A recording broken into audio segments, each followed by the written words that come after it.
Welcome, everyone, to another episode of Bright Headed Publishing Audiobook Book Club.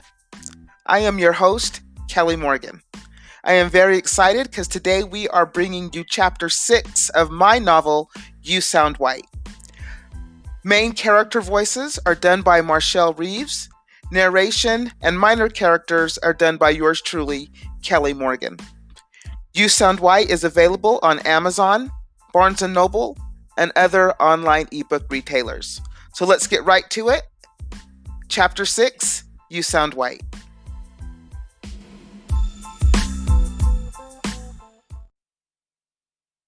Chloe blew a kiss to herself in the bathroom mirror, then smiled, carefully put the lipstick back into her small purse, and checked her dress.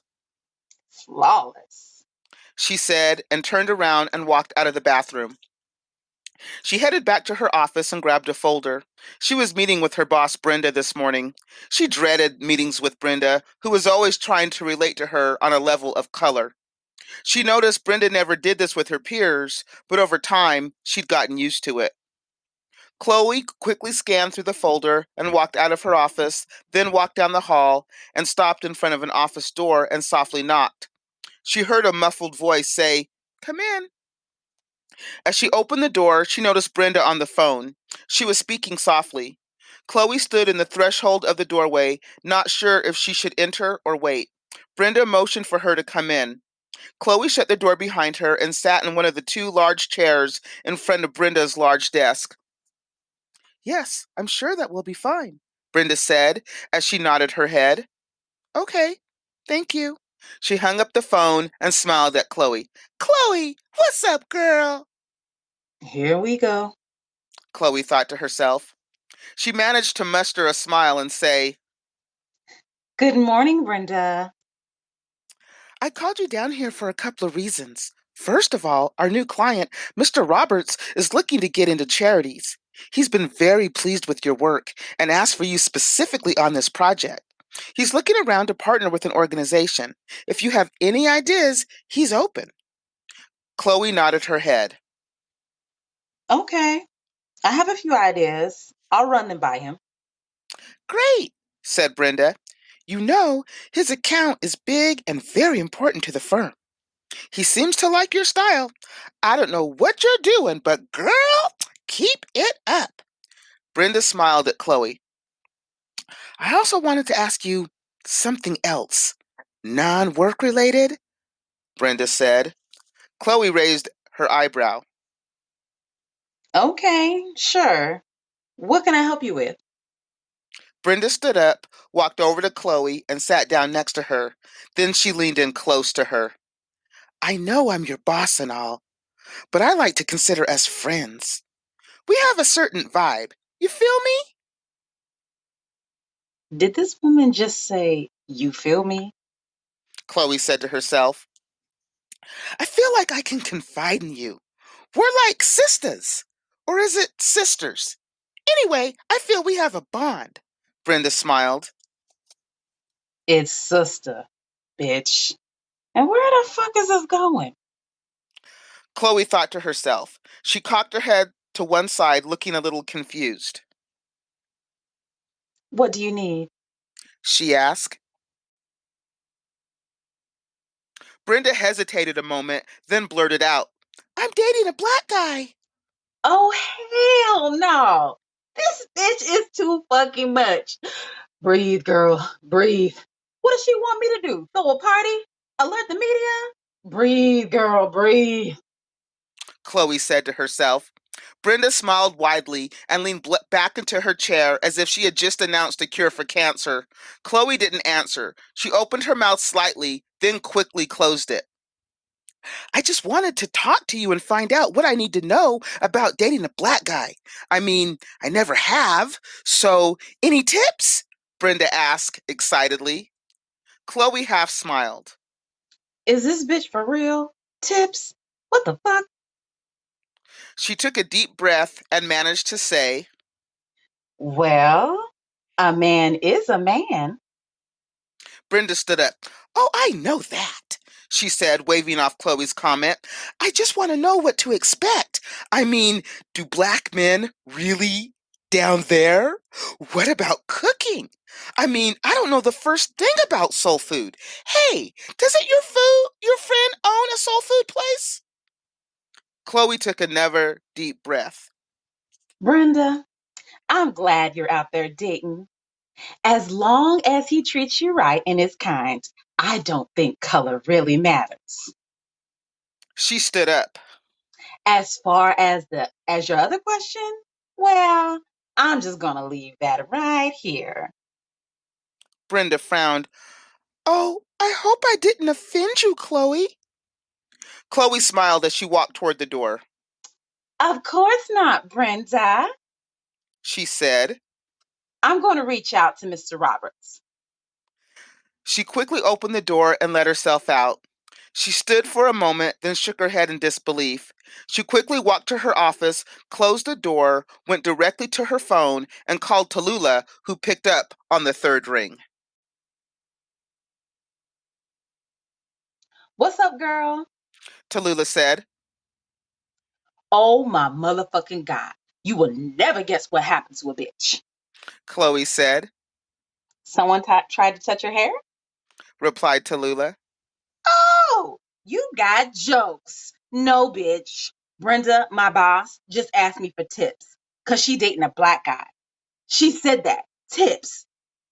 Do you motherfucking hear me? Tips. Tallulah laughed. What? Are you serious right now? Yes, girl. Then go ask a bitch if all niggas have big dicks. Wait, did she say niggas? Tallulah asked. T, no. If she would have said something like niggas, I'd be calling you from jail. Wait, Chloe, did you trip out on her? Tallulah asked, sounding concerned. You know what? I do know how to control myself and communicate with people. So, no, I didn't trip out. I kept my motherfucking cool. I actually got the fuck out of there before I did go the fuck off. Tallulah laughed. So, what tips did you give her? Should I be writing this down? Girl, bye. Chloe said and hung up the phone. She closed her eyes and took a deep breath, then decided to turn her attention to Stanley Roberts. She clicked on her computer, found the file on him, and opened it. She studied it for a moment, then called her assistant April. April was a heavy-set girl with brown hair. Her horned-rimmed glasses made her look older than she was. Chloe liked her. She was smart and very capable. She wanted to give her a complete makeover, but never mentioned it to her.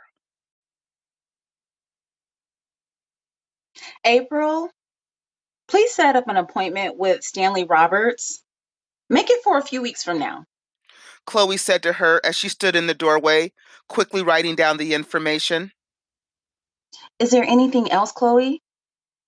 Chloe looked up at her. Have you ever thought about contacts? Chloe thought to herself. No, April, that's it. April nodded and left the office. I wonder if she dates. Chloe said out loud. The lunchtime traffic at Zoe's place had thinned out. A few stragglers were still there, but the restaurant was mostly empty. Tallulah sat at an empty table and opened her laptop. She went to her email and quickly scanned her inbox, then stopped on a message that had you and me in the heading. She clicked on it and read. Dear Miss Brock, thank you for submitting your writing sample. Your style is very unique. I would like to speak with you about an opportunity I have for a freelance writer. I would like to arrange a time to speak with you. Please call me. My office number is 555-887-9898. Speak with my assistant, Patty. Thank you, Sharon Eckerson. Editor, you and me. She stared at the email. She read it again. She moved her mouth as not to miss any words, then smiled and said, Thank you, writing gods. Tallulah stood up and walked into the kitchen where she found Zoe in her office going over receipts. I got one. she said triumphantly. Zoe looked up. Got what? Tallulah sat down. A job lead. I got a lead for a freelance writing gig. Zoe smiled, put down the receipts, and walked over to Tallulah and hugged her. Good job. I knew someone would recognize your talent. Well, I don't have the job yet. They just want to arrange an interview, but she said my writing samples were unique. Who? Zoe said. Sharon Eckerson, editor of You and Me. Zoe frowned. Never heard of it. What do they write about? Well, Tallulah began.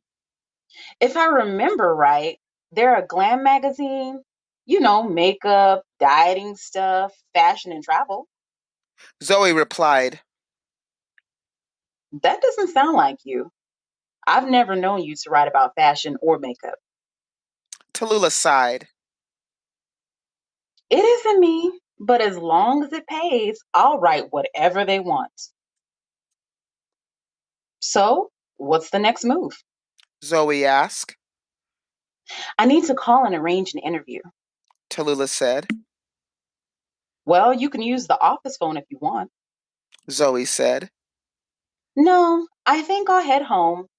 I need to talk to Michael about my idea for the homeless shelter. Zoe looked at her. Your gut? I'm telling you, Zoe, there's a story there. Tallulah protested. Hey, did you hook up with Anna? Tomorrow? Tallulah replied. That's why I need to get with Michael today.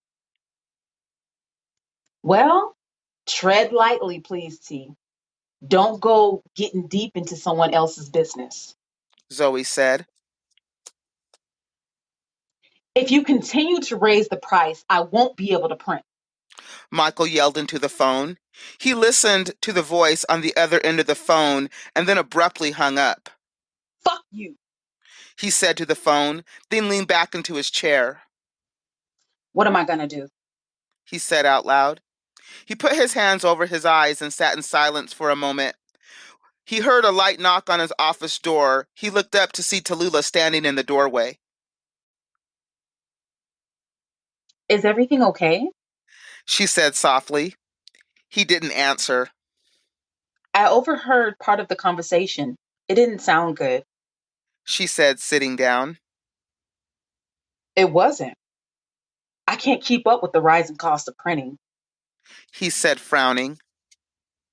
I'm so sorry, Michael. I know this paper is your dream. She said softly. I know print is old fashioned.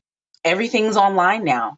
But the feel of the newspaper is something special. The way it sounds when you unfold it, the smell of the ink. I know it sounds corny. He said. Tallulah didn't speak. She wasn't sure what to say. Well, maybe it's time to look at going online, a digital platform. Michael said, perking up. Maybe. She replied. Do you know how to do that? She asked. He smiled. Nope. He answered. But I'm sure there's plenty of info. He sat for a moment. Well, let's change the mood in here. We're not out of business yet. What's up? Tallulah shifted in her chair. Well, She started. I wanted to do a story on the homeless shelter. I volunteered with Zoe last week. They lost their funding to open a bigger shelter. The anonymous donor backed out. Michael raised an eyebrow. So, what are you thinking? You'll find out who the donor was? No, I was actually thinking about highlighting the people who need the shelters to survive. Maybe take a look at mental illness? Michael opened his desk drawer and pulled out a chess game box. I tell you what, you beat me at chess, and you can work your angle. I win, you work the donor angle. Deal? He smirked. Really? She said, smiling. You know you haven't beat me in years, right? I've been working on my moves. he replied. Okay, She agreed. you have a deal. Tallulah leaned forward and helped him set up the board, then watched him as he concentrated on the game. You remember when you taught me to play? She said, not taking her eyes off of him. Michael raised his finger to his lips. Shh, concentrating. It was the first time we ever met, formally. I was getting out of reading Tom Sawyer. She smiled. Wow, that was like yesterday. Tallulah, please. You're messing up my strategy. He scolded. It's going to be a long afternoon. She said. The game lasted over 90 minutes. Michael took his time concentrating on his moves, studying the board. She was texting on her phone when he said, I never should have taught you this game. Oh, is it my turn? she said, not paying attention to the game. Seriously? He asked. Sorry. You're just taking so long between moves. I got bored. She smiled. She looked at the board. Oh, checkmate. What the fuck? Michael stood up. I hate you. He said. She smiled. I love you too. I guess it's my angle, right? Yeah, whatever. Michael said, studying the board. I really hate you. Well, your timing is perfect. I was just texting Anna, the shelter director. She can meet with me tomorrow. Tallulah looked at the board, then at Michael. He was still studying the board. His hand was perched underneath his chin, and he had a scowl on his face. He muttered something. So, Said Tallulah. I guess I'll be going. She stood up and backed towards the door. It was fun playing you again. She stood for a moment longer and left the office. Michael continued to study the chessboard.